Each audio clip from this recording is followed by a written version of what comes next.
kemerdekaan Kristen. 1, 2, 3. Supaya kita sungguh-sungguh merdeka, Kristus telah memerdekakan kita. Karena ini pun dan jangan lagi dikenakan hukum perhambaan. Nah, ini firman Tuhan masih tentang merdeka karena masih bulan Agustus, ya.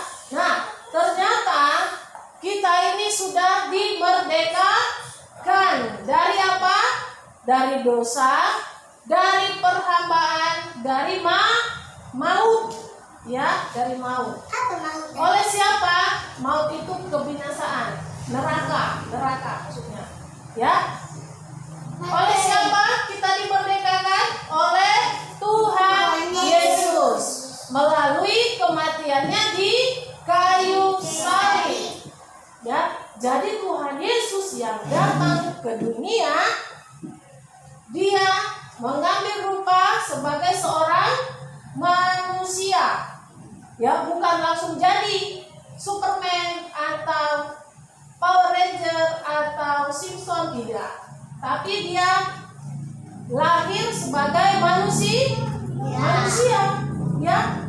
Dia seperti adik Gisel dulunya, ya, masih di dalam perut mama, terus lahir, sekolah besar, dan dia dibaptis terus melayani Tuhan, melayani jiwa-jiwa, membawa orang-orang Israel kepada Tuhan. Nah, kita bersyukur kalau Tuhan Yesus, pani duduk, lipat tangannya, bagus kok apa? Bisa. Kalau Tuhan Yesus tadinya tidak mau datang ke dunia, tidak mau, ya, naik ke kayu salib, tidak rela untuk dipukuli, dicambuk, disalibkan, maka kita pasti binasa. Artinya kita akan mengalami maut selama-lamanya, akan mengalami neraka. Rumah kita akan bersama dengan raja neraka. Siapa? Ya, si Lucifer. Ya, itu dia. Tapi karena Tuhan berpikir, aku tidak mau yang kuciptakan ini nanti jadinya bersama-sama dengan malaikat yang memberontak itu. Aku harus datang. Satu-satunya jalan untuk memerdekakan kita, membebaskan kita dari maut adalah dengan darah Yesus. Ya, itu luar biasa. Di sini ada enggak yang mau menggantikan kawannya masuk penjara? Ada? Ada. Misalnya temanmu, sahabatmu, dia melakukan kesalahan, dia mencuri. Tapi karena dia baik kali, udahlah aku yang gantikan. Kita bilang sama Pak polisinya, Pak polisi, aku aja yang gantikan dia. Mau? Ada yang mau? Ada yang mau? Nggak ada. Ya, hanya Tuhan Yesus yang mau menggantikan kita. Harusnya kita tetap ada di dalam penjaranya setan, dirantai, ya, tangan dan kaki dirantai. Tapi Tuhan Yesus mau menggantikan kita. Tuhan Yesus mau disalibkan, menggantikan kita. Kita yang harusnya disalibkan. Kita yang harusnya disalib, kita yang harusnya mengalami, ya, hukuman, kutuk selama-lamanya. Tapi Yesus datang, aku datang untuk menebus dosa siapa? Manusia. Ya, dosa manusia. Tuhan Yesus datang menggantikan kita. Bayangkan kalau Tuhan Yesus tidak mau menggantikan kita, kita itu sama seperti hewan. Tahu ayam? Ayam, waktu kita membeli ayam di kandang, kita pilih, oh yang itu. Terus datang tukang ayam, dipegang lehernya. Terus diapain? Dipotong. Darahnya dibuang ke tanah. Terus dilempar dia ke apa? Ke tempat dandang, direbus supaya apa? Supaya tercabut bulu-bulunya. Habis itu dipotong-potong kita makan. Udah, nggak ada lagi kehidupan. Kayak seperti itulah. Tapi kita bersyukur, walaupun kita nanti dipanggil Tuhan, ya, atau mengalami kematian, kita tidak kita tidak seperti hewan itu, ya kan? Tapi kita hidup kembali. Hidup kembali karena apa? Karena apa?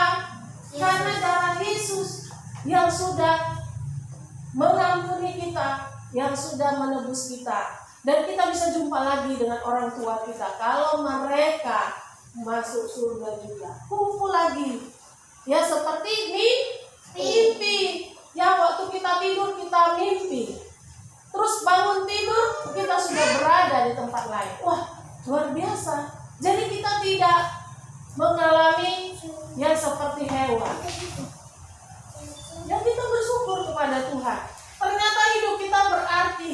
Hidup kita ini berharga. Kalau di dunia kita belum bisa melihat Yesus, nanti ketika kita dipanggil Tuhan, mengalami kematian, kita bisa bertemu dengan Tuhan Yesus. Oh, ini rupanya Tuhan Yesus. Jadi ini rupanya Tuhan. Pada waktu kami sekolah minggu, aku memang tidak melihat Dia. Tapi ternyata Tuhan memang ada rupanya. Wow. Tapi mimpi. Wow, bukan mimpi. Memang kenyataan ketika kita mengalami kematian dan hidup lagi dibawa Tuhan ke rumahnya. Ya, kalau kita hidup benar. Tapi kalau kita tidak hidup benar, yang bawa siapa? Iblis. Yang bawa iblis setan ke rumahnya.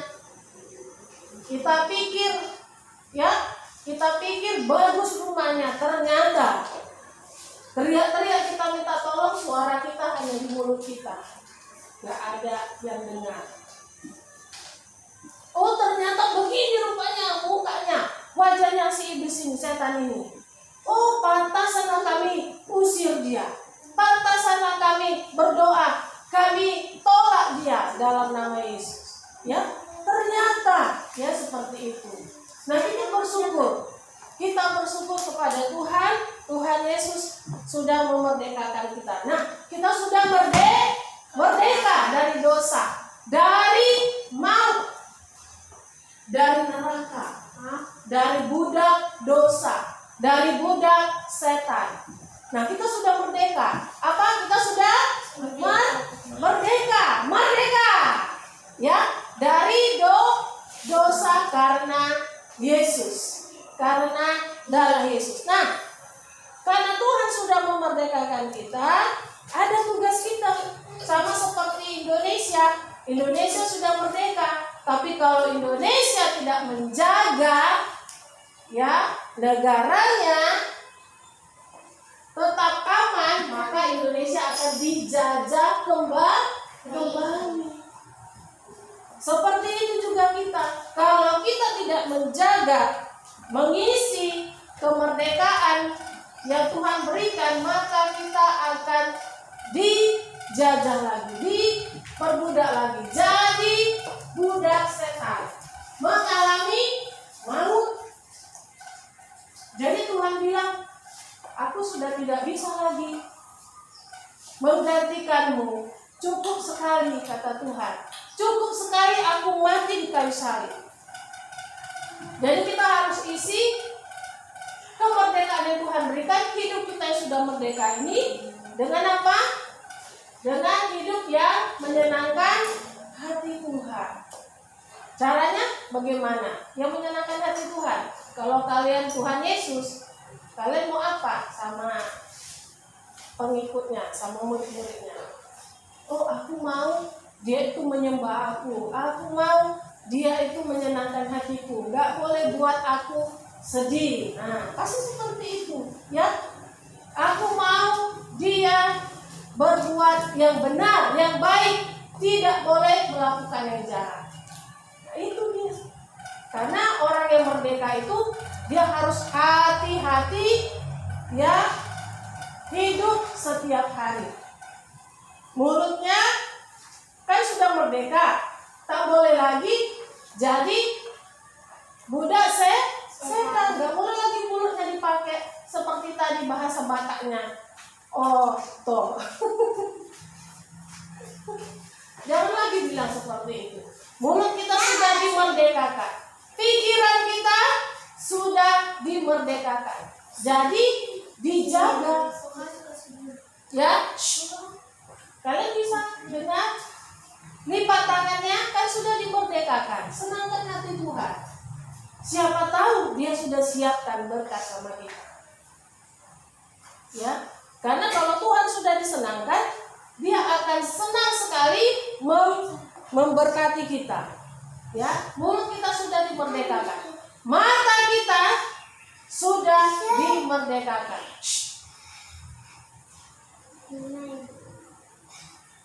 Tangan kita sudah ditebus dengan darah Yesus. Jadi semuanya milik Tuhan. Semuanya milik Tuhan. Kalau kalian punya sepeda, ya, kalau kalian punya sepeda baru, kalian sudah beli dengan uang kalian, kira-kira kalian mau nggak dipinjam orang? Nggak dikenal. Mau? Nah, seperti itu kita. Mesti yang dikenal. Mesti yang dikenal. Dan itu pun nggak boleh lama. Terus kita pun harus ikut. Seperti itulah Tuhan Yesus. Kita sudah menjadi milik siapa? Milik Tuhan. Karena kita sudah dibeli dengan darah. Kita sudah diambil lagi dari tangan setan. Kenapa kita dulu bisa jadi ada di tangan setan? Karena Adam dan Hawa yang sudah berdosa. Jadi semua anak-anaknya kita ini keturunan Adam dan Hawa ditangkap oleh setan ketika mati. Sebelum Yesus mati di kayu salib. Nah, ketika Yesus mati di kayu salib, kita diambil lagi. Ini milikku ini semua. Aku yang ciptakan mereka. Kata siapa? Tuhan Yesus. Jadi kalau ada yang mau menjadi milik Tuhan, ayo ikut aku, kata Tuhan Yesus. Waktu Yesus mati disalibkan, Tuhan datang, jumpai di dalam penjara setan iblis. Ayo, aku sudah menebus kalian, ikut aku. Ada yang ikut, ada yang tidak.